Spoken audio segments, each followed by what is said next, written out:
Nakikita nyo, so hindi na yan yung old school na gumagamit ng 12 volt socket o yung cigarette lighter plug.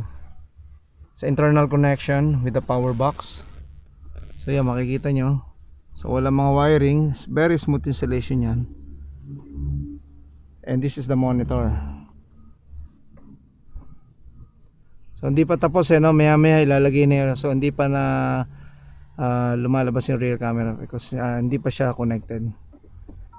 Okay, tingnan nyo maigi, lahat ng mga viewers. Look at how wide this number 1 dashcam namin, 12 inches, 100% rear view mirror siya. So yeah mga viewers, tingnan nyo maigi, salamin na itsura nya. So yung mga gustong makita yung sample how to use it and sample video, na panoorin nyo na lang official video from the YouTube channel. Nandito yun sa link ng description namin.